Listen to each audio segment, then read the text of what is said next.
Dave Yeager. I'm from St. Clair Shores, Michigan. I was on the 70 team that went to Phoenix, won the national championship along with these other guys.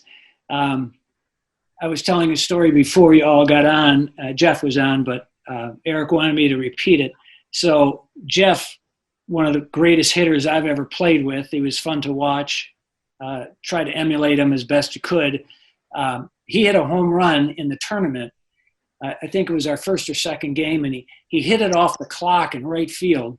And the umpires didn't know if the clock was before the wall or after the wall. So they decided to just give him a triple, not a home run. But I think he broke the clock. He hit the ball so far and so hard.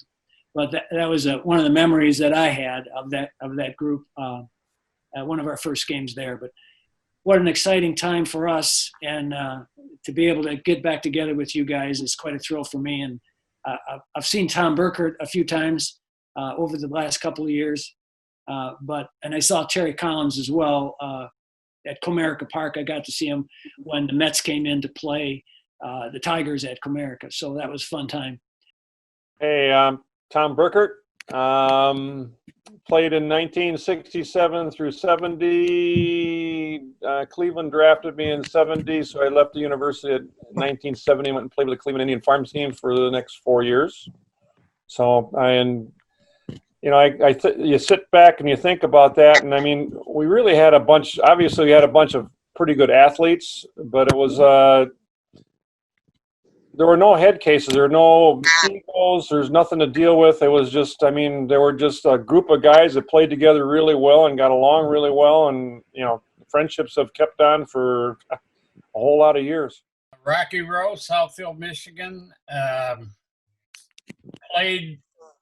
Started playing at Eastern in 1970 and done in 72. Got a college education. Got involved in umpiring, and with that education, all the higher I had to count was 4. Ball 4 was as high as it went.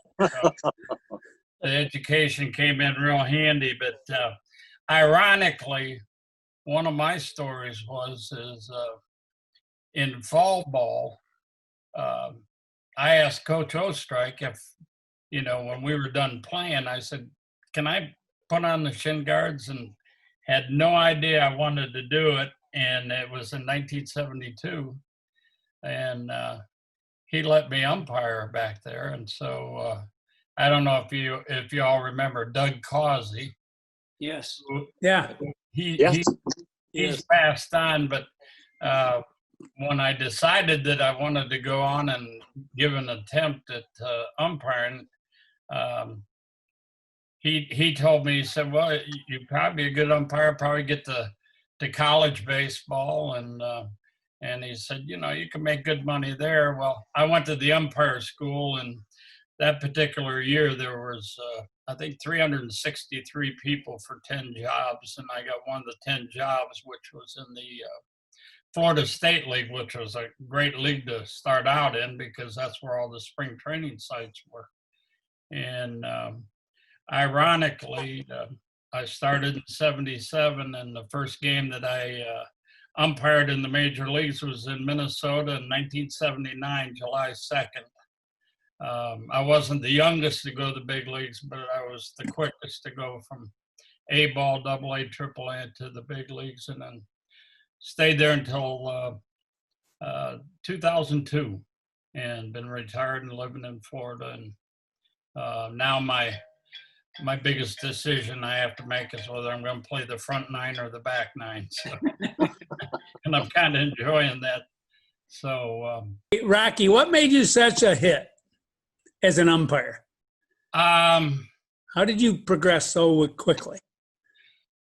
Well, I'd like to lie to you and say that I was really good, but a lot of you guys probably saw me. So I still think you needed glasses back then. Like reputation. Slick tongue.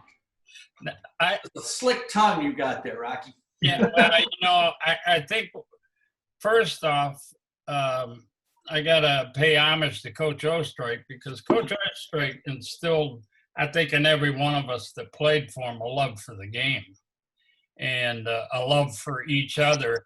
as Tommy said, we never had anybody that was really a head case. We all, got along, and it was really a great ball club, great mix of people. And, it was one of those things where he instilled in me a love for the game. And I have to admit, when I was in the big leagues and umpiring, I really, it sounds crazy for an umpire because you get booed for a living, but I really loved my job.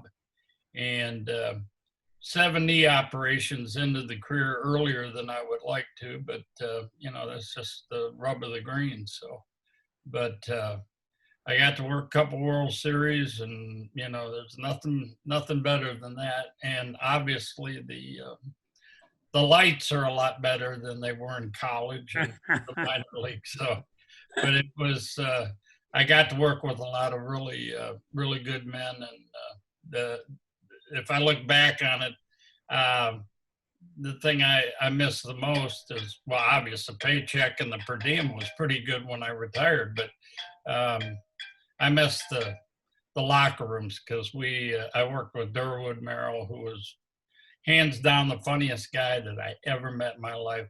And Dale Scott, Davey Phillips, Larry Barnett, we'd go on the field laughing every night and come off the field laughing, no matter, how bad the night was or whatever.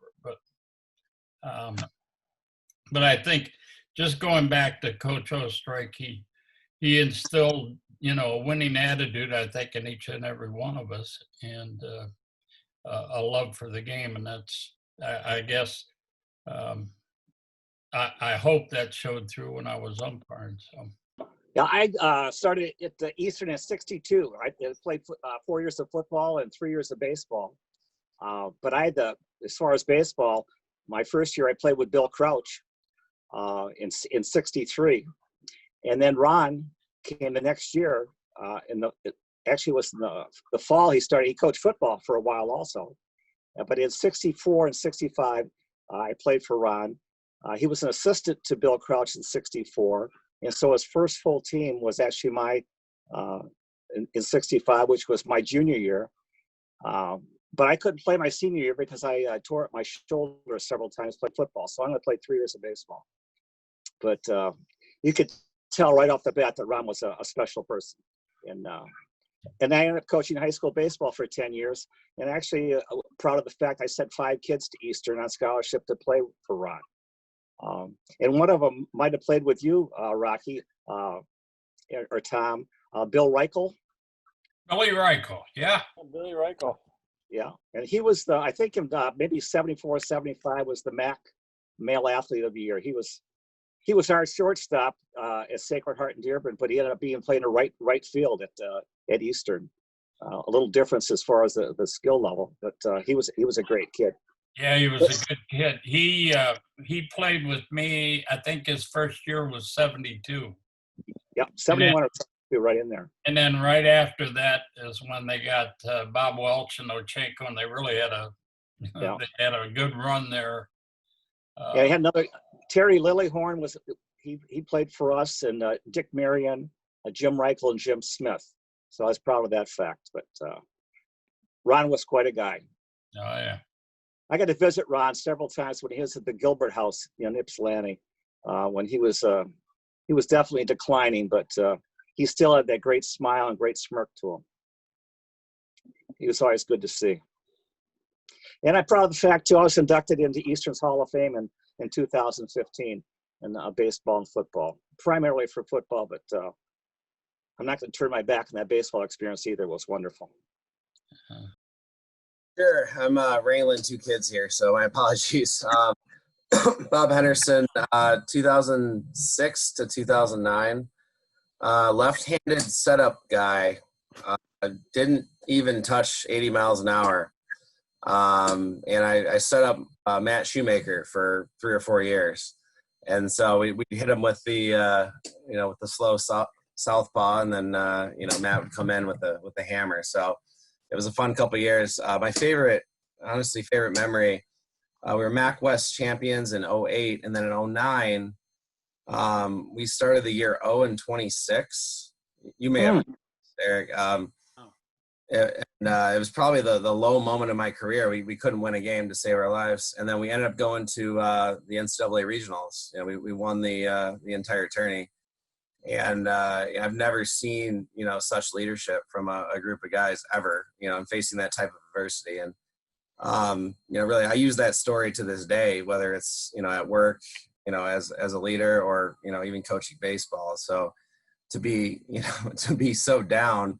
We locked ourselves on the bus one day after our 26th loss. I remember down in, I think it was Dayton, Ohio, right? And nobody was going to get off. And 4 hours later, we kind of had a plan to come back. And that was the most amazing bus ride ever. I've never been closer with a group of guys through such adversity. So that was an awesome experience. And also the O-Strike Stadium, the brick on the outside.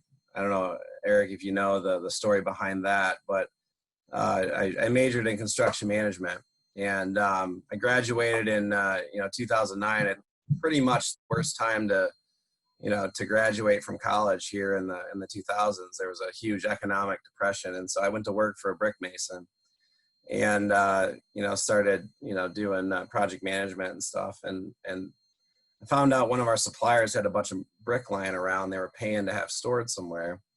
And I said, well, the outside stadium, the old green corrugated metal, it was at that point. And I think you guys all know what I'm talking about.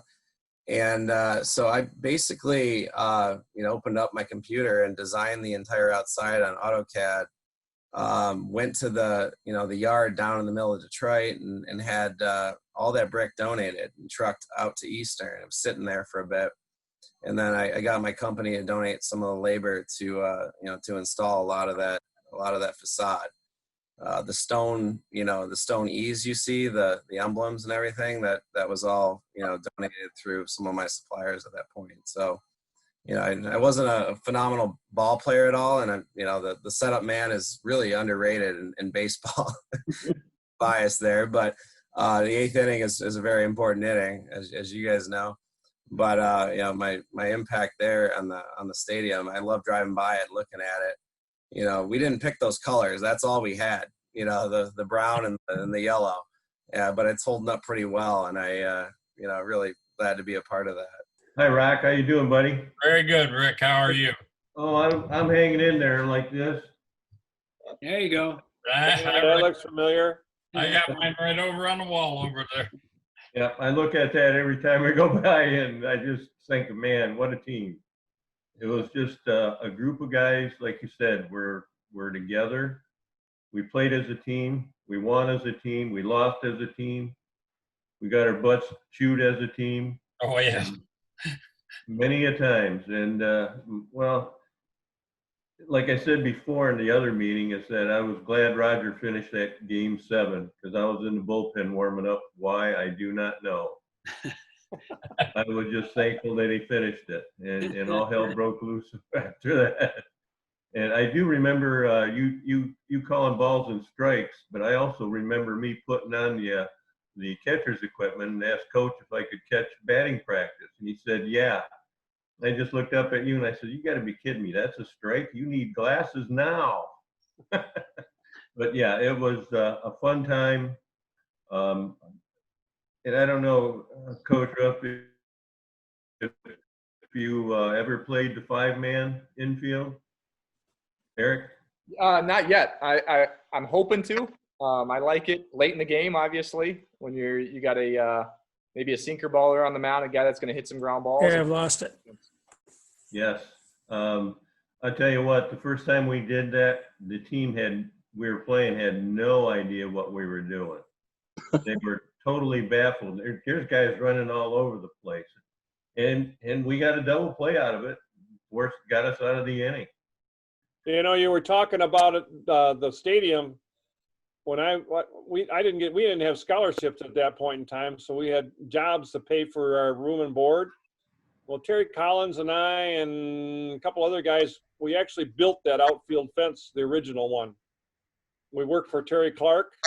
And Oh yeah. We built that outfield fence on that baseball field. That's awesome. That's cool. That is awesome. Terry looks better today than he did back in the 60s. I bet you he's lost 75 pounds. Wow. Is that right? Good for him. And as long as you're talking about stories, those guys have built the fence. If you remember out in center field, we had the plexiglass windows from the bullpen. Yeah. Well, that when we used to go out there, being obviously when Ulmer and I and Smigelski and a few other guys used to go out there, we'd actually dug a hole out there and lined it with styrofoam, and then before the game started, we'd go out and put pop and stuff out there and then covered it back up.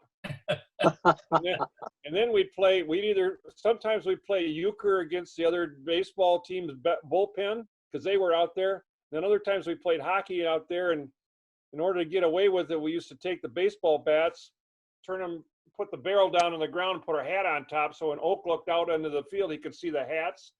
But we were never behind there. We were always doing something else. We may have heard that story last time. Yeah, I'll tell you what, Coach, we're going to have to make sure not too many of our current players see this video because Luckily, cameras everywhere and social media everywhere that I don't think any of this stuff flies as well as it used to. Jerry Workington. I went to Eastern from 68, 69, and 70. I played 3 years of football, 3 years of baseball. I transferred in from a community college from Port Huron, and I was glad to be on a group of guys there that I know I missed fall practice out there for the baseball, but I missed spring practice for football, which was a blessing because I played baseball. So it was good both ways for me. I enjoyed both, and it was an exciting time. I know in the baseball season it was a whirlwind that year. Just a lot of activity, a lot of things going on. You know, good players to play with, and a lot of competition with yourself in a lot of situations where, you know, you have to, as a player, you have to respond and do the things that if you wanted to play. And that's what it was, is work hard and do the best you can and get a chance to play and show that you want to play. Actually, Art Marcel's the guy who called me, as you guys know, and said, Pete, are they going to do anything for the 50th anniversary? I go, I don't know. Let's work on that. So I stopped to see Eric, and we talked about it, and we both liked the idea, and I kept working on it. And so we came up with a lot of the players, contacted a lot of them, got the contact information for them, and we thought we were in pretty good shape for May 6th or May 9th. I forget it was the day, but it didn't work out due to the virus. I remember Ostrike, the first time I met him, he came to Adrian High School. And Brad Hansen was our counselor in high school, and he introduced me to Ron Ostrike. And he said, I think you should go to Eastern and play for this guy. And as it turned out, that's exactly what happened. And I was pleased and proud to work for Ostrike in his office, grading papers as part of my job and recruiting players. And Ostrike and I got in a car one day and drove to Blissfield, Michigan, where Adrian High was playing Blissfield High, and there was Jeff Beck and Tom Allen that we went down to see. And we got both of them. And that's a real honor and privilege to play with Jeff and Tom as well. And we know what they did for that baseball team. I think the thing that I remember most about Ostrike as a player, the way he helped me, is that he taught me to use my feet as a catcher. And I wasn't very successful at throwing out base runners in high school. It was rare, actually. But Ostrike taught me how to do that. And I remember I'll never forget this. My dad came up and watched the game at Rynearson Stadium. And I happened to be lucky that day. And I threw two guys at second and one guy at third. And he came over to say, Pete, what happened to your arm? And I said, it has nothing to do with my arm. has to do with my feet.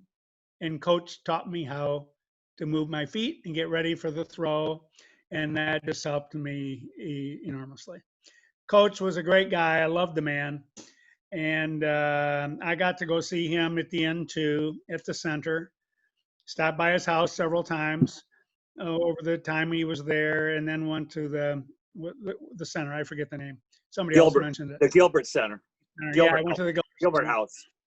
Yeah, and so I was there as well as some of you guys and Doc. I know Doc was there, but he was a wonderful man.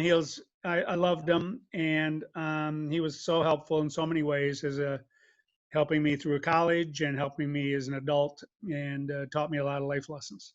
Sure. Yeah. I think it's so amazing to hear you guys talk a lot about not only your time at Eastern, but your time with Coach Ostrike as well.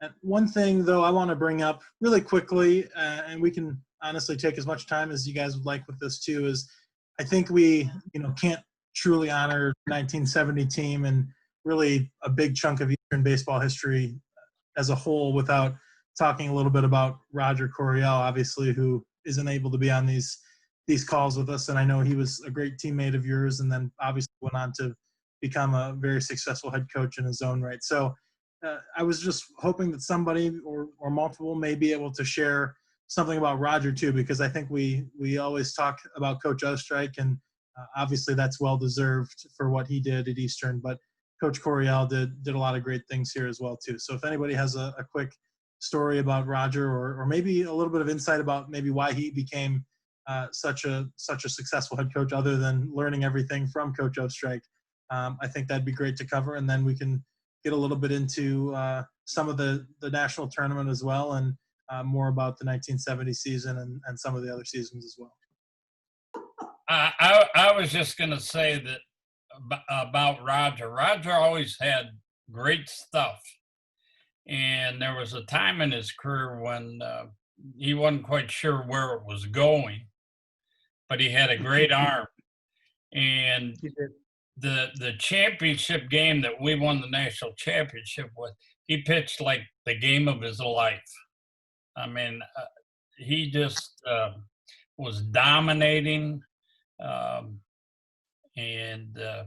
he was a quiet kid. And to be honest with you, he was so quiet. I remember as being real quiet. Tommy may know, being a pitcher, may know another side of him, but I was always shocked that he became such a great college coach, because of his personality. Was kind of shy and reserved. And later in life, when our paths crossed, when he was at Eastern and I was umpiring in the big leagues, he had kind of come out of that shell and became a very, very accomplished college coach. Jerry, I think you had a good. Yeah, I've got. It's amazing that Roger. I don't think he said more than 25 words all year. No, that's what I mean, it's the quietest guy that I knew. And at that last game, he pitched one hell of a game. But I just remember there was a lot of good plays in that game. And I just looked at the score sheet that you guys presented there. And it was a 1-0 game, which, and it was in the ninth inning, we won the game. And it's like, what the hell? We must have played a hell of a game. Roger pitched a hell of a game, and we won the game. But he didn't say all year long. I don't know if we got more than 25 minutes. That's what I was going to say. He never said anything to hardly anybody. He was just quiet, reserved, and that last ball game, you come out and he really hadn't pitched very much all year long as far as a pitcher goes. I mean. And he just came right out and went from the get-go. And I don't know where he drew it all from, but my gosh, he pitched as well as anybody else pitched all season long. When Coach Ostrike announced that Roger was going to pitch, I think a lot of us kind of thought, what's going on here? But again, Coach Ostrike must have known what was going on in Roger's mind, because he just set down everybody, and we were strong behind him as well. But we were kind of shocked, I think, at least I was, that Coach announced him as a starting pitcher, but it all worked out. And that's why Coach Ostrike was Coach of the Year. He made all the right decisions. Yeah, I remember that. I think Oak started all the seniors in that last game, if I remember right. If you look back to the lineup, I think all of us seniors were in that starting lineup there, and put the burden on, I guess, on us to say, okay, play the game. We're, we'll win it with you, or we're not going to win it. So that was great, because he put Roger on the mound and just had one hell of a game. So, and we won. That was it. Yeah, I'm looking at the score sheet handwritten right now, and Roger went 7 innings, gave up just 4 hits, and obviously give up in that outing, which was really impressive. And you talked about winning it in the 9th inning, and we're lucky enough, obviously, to have Rocky on the call, who was able to score that winning run. So, from your perspective, Rocky, and then I'll let the rest of the guys jump in as well. I mean, what was it like? I think that's every athlete's dream, right? To be there and to score the winning run, and you get to do it. So what was that like for you, and then for the rest of the guys? Just kind of that jubilation of overcoming a Game 5 setback to Northeast Louisiana, and then coming back and winning that in Game 6. Scoring the winning run to win a national championship is very exciting. It's like scoring a touchdown national championship. It just, I think about it every once in a while, but I'm just glad that the ball was hit deep enough that I could score. So.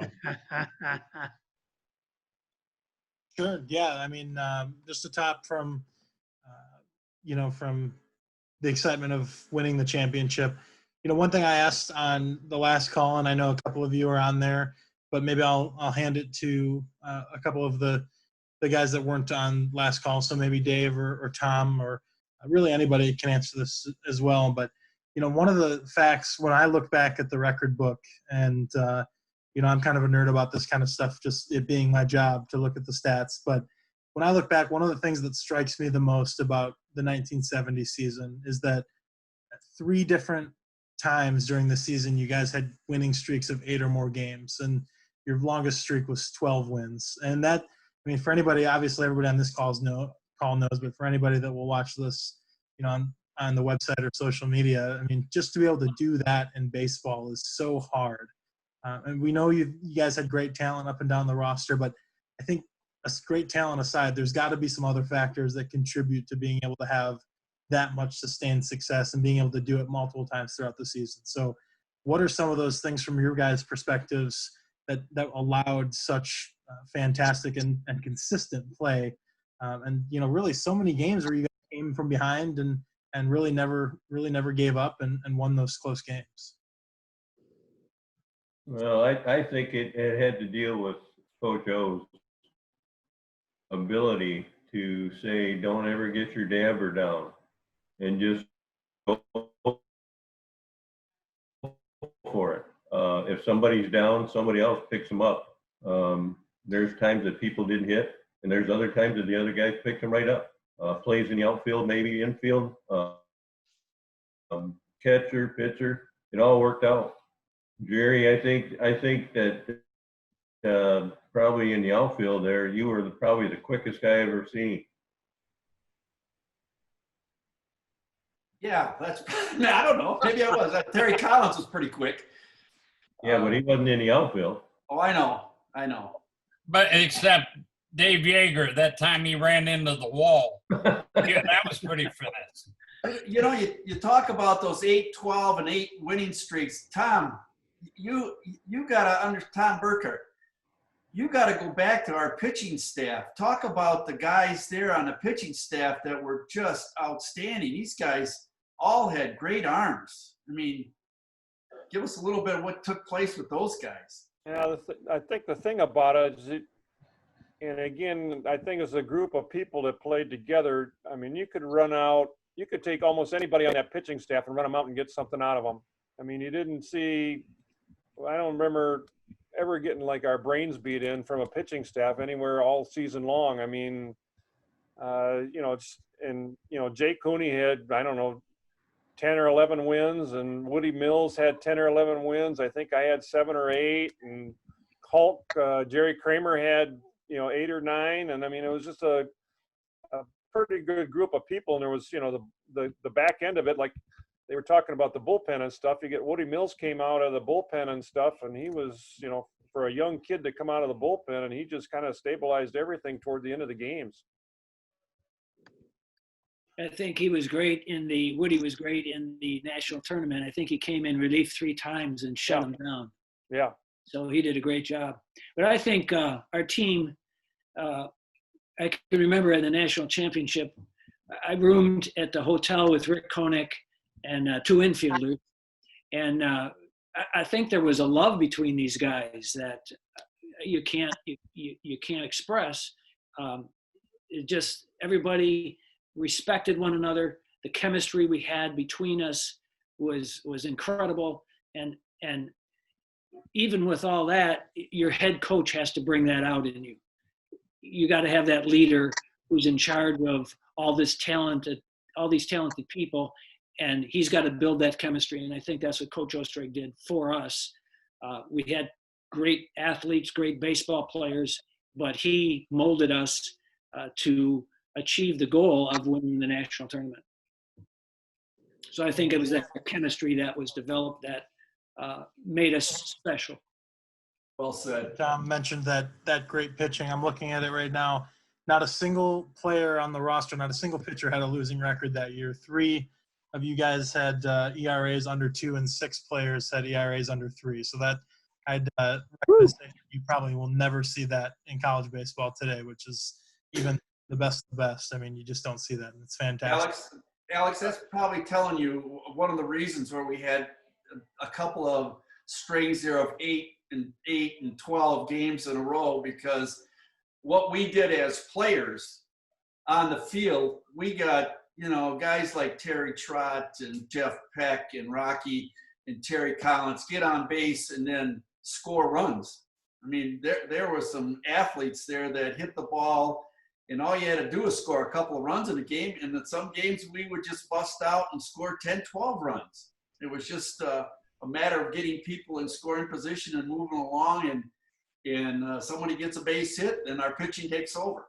And I'm looking at George. I'm looking at your shirt right now, and you're wearing the blocky. And I know a lot of you still wear the scripty. I see Rick, you're wearing it as well, which is fantastic. So, I'm maybe talk about your time at Eastern. Obviously great on the baseball field, but what makes you proud to still support the program today? And what does it mean to know that you guys were there to kind of set the foundation for what's been so much success? And then George, maybe this one for you too. I know we talked about it a little bit on the last call.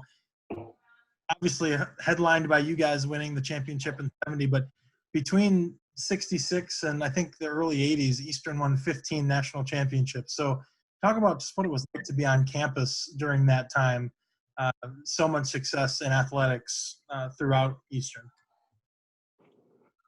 Well, I'll make a few comments. That was all before me. I graduated in 67. My last year to compete in football was 65. My last year of baseball was 65. But they certainly there was an uptick in the recruiting and the athletic support and the leadership. As far as the campus itself is improved dramatically. And I think right now on campus, there's some great leadership. I think Dr. Smith is a great man. I thought Heather Like did a great job. Got started. Chris Creighton is outstanding. There's a lot to be proud of. Just academically, how well the kids do nowadays, it's unbelievable. There's a lot to be proud of.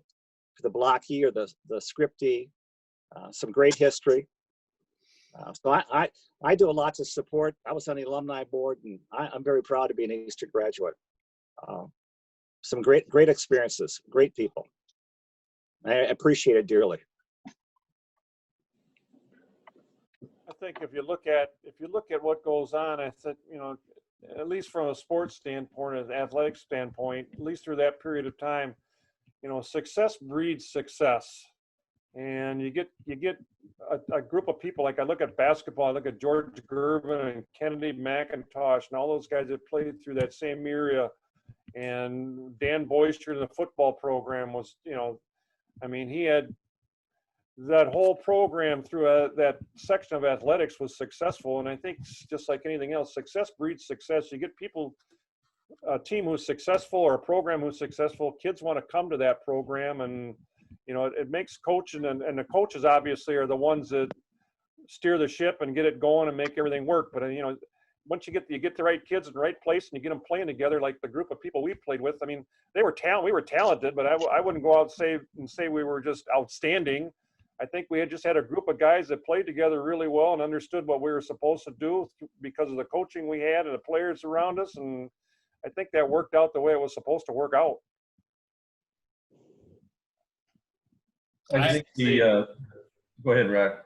I was going to say another part of the puzzle was, if you remember, we had our athletic director at the time was Frosty Fazaka. And he had come from the Green Bay Packers. And I can remember at the time thinking, wow, Green Bay Packers. So when you went out on the field, there was a pride factor. And if you go back and look at the teams we played in that championship season, there were a lot of major college teams, Michigan State, Michigan, UCLA.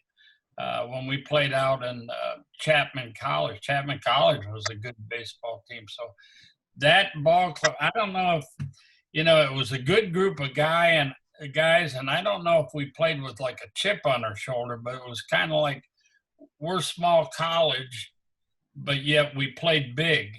And I think that was one of the factors in that it always seemed like we were playing somebody really good, and we always rose to the level. And that goes to coaching. And I would like to say something about Art Marcel too, because Coach Ostrike always made you want to be better, that you've got more, that you can give more. And Art Marcel was one of those guys. He was kind of the buffer where I remember Tommy and I got in trouble on a bus ride back from, I can't remember, Indiana. where. Yeah, but I remember being told that come to practice, but don't bring your gloves, which we ran for I don't know how long, but it was kind of like the Boston Marathon, and Tommy and I and everybody was kind of looking at us like, yeah, you two clowns making us do this. But nobody ever pointed a finger on that ball club. Nobody, you know, we all did it together. And being involved in Major League Baseball, today the game's founded on, you know, bat drops and making a spectacle of yourself. The game has really changed a lot. That era of players where we played well together.